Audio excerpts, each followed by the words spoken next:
نواس بن سمعان کلابی رضی اللہ عنہ کہتے ہیں کہ رسول اللہ صلی اللہ علیہ وسلم نے ایک صبح دجال کا ذکر کیا تو آپ نے اس کی حقارت اور اس کے فتنے کی سنگینی بیان کرتے ہوئے دوران گفتگو آواز کو بلند اور پست کیا، حتیٰ کہ ہم نے گمان کیا کہ وہ مدینے کی کھجوروں کے ایک جھنڈ میں ہے۔ پھر ہم رسول اللہ صلی اللہ علیہ وسلم کے پاس سے واپس آ گئے۔ جب بعد میں پھر آپ کے پاس گئے تو آپ نے ہم پر دجال کے خوف کا اثر جان لیا اور فرمایا، کیا معاملہ ہے؟ ہم نے عرض کیا، اللہ کے رسول، آپ نے صبح دجال کا ذکر کرتے ہوئے اس کی حقارت اور سنگینی بیان کرتے ہوئے اپنی آواز کو بلند اور پست کیا، یہاں تک کہ ہمیں گمان ہونے لگا کہ وہ کھجوروں کے درمیان ہے۔ آپ نے فرمایا، دجال کے علاوہ دوسری چیزوں سے میں تم پر زیادہ ڈرتا ہوں۔ اگر وہ نکلے اور میں تمہارے بیچ موجود ہوں تو میں تمہاری جگہ خود اس سے نمٹ لوں گا، اور اگر وہ نکلے اور میں تمہارے بیچ موجود نہ رہوں تو ہر آدمی خود اپنے نفس کا دفاع کرے گا، اور اللہ ہر مسلمان پر میرا خلیفہ یعنی جانشین ہے۔ دجال گھنگریالے بالوں والا جوان ہوگا، اس کی ایک آنکھ انگور کی طرح ابھری ہوئی ہوگی، تو میں اسے عبد العزیٰ بن قطن سے تشبیہ دیتا ہوں۔ پس تم میں سے جو شخص اسے پا لے، اسے چاہیے کہ وہ سورہ کہف کی ابتدائی آیات پڑھے۔ وہ شام اور عراق کے درمیان سے نکلے گا اور دائیں بائیں فساد پھیلائے گا۔ اللہ کے بندو، ثابت قدم رہنا۔ ہم نے عرض کیا، اللہ کے رسول، روئے زمین پر ٹھہرنے کی اس کی مدت کیا ہوگی؟ آپ نے فرمایا، 40 دن، ایک دن 1 سال کے برابر ہوگا، ایک دن 1 مہینے کے برابر ہوگا، ایک دن ہفتے کے برابر ہوگا، اور باقی دن تمہارے دنوں کی طرح ہوں گے۔ ہم نے عرض کیا، اللہ کے رسول، بتائیے وہ ایک دن جو 1 سال کے برابر ہوگا، کیا اس میں ایک دن کی نماز کافی ہوگی؟ آپ نے فرمایا، نہیں، بلکہ اس کا اندازہ کر کے پڑھنا۔ ہم نے عرض کیا، اللہ کے رسول، زمین میں وہ کتنی تیزی سے اپنا کام کرے گا؟ آپ نے فرمایا، اس بارش کی طرح جس کے پیچھے ہوا لگی ہوتی ہے اور جو بارش کو نہایت تیزی سے پورے علاقے میں پھیلا دیتی ہے۔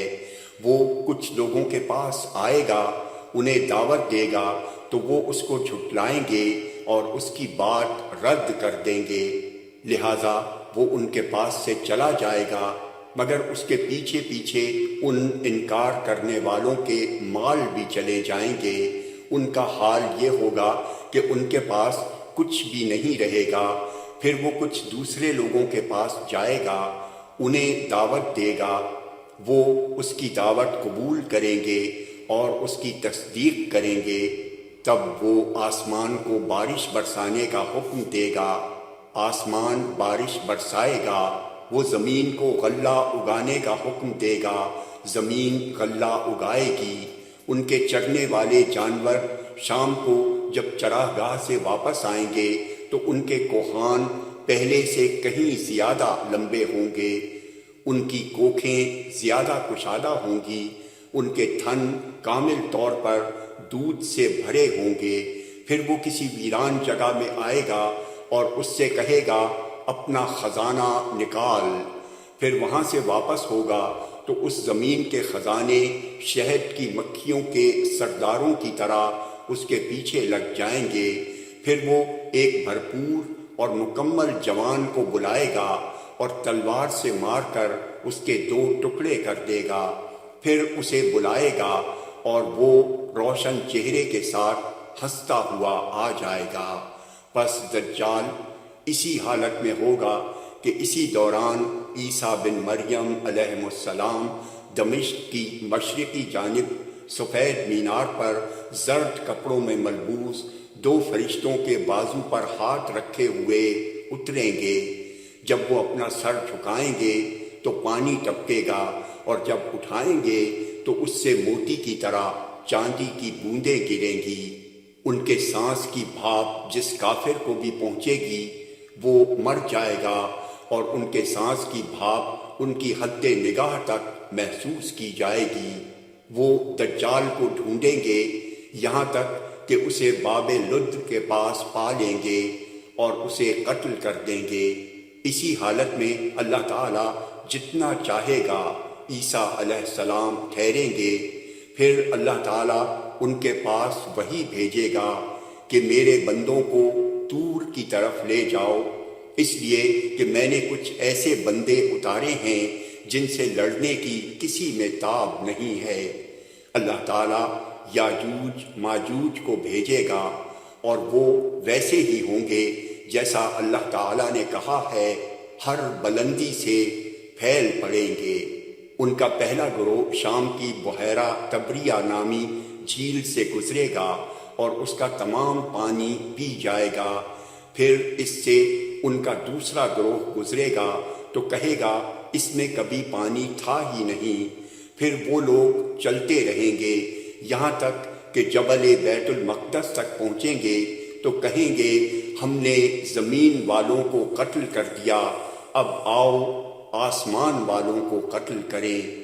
چنانچہ وہ لوگ آسمان کی طرف اپنے تیر چلائیں گے، چنانچہ اللہ تعالیٰ ان کو خون سے سرخ کر کے ان کے پاس واپس کر دے گا۔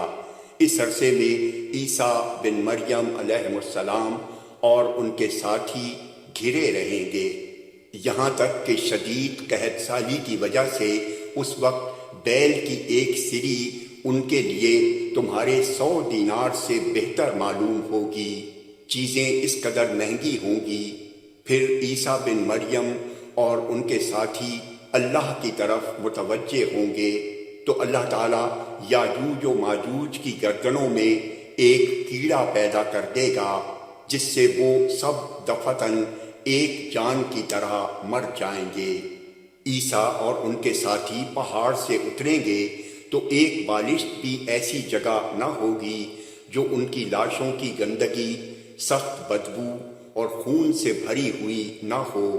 پھر عیسیٰ علیہ السلام اور ان کے ساتھی اللہ کی طرف متوجہ ہوں گے، اور اللہ تعالیٰ ایسے بڑے پرندوں کو بھیجے گا جن کی گردنیں بختی اونٹوں کی گردنوں کی طرح ہوں گی۔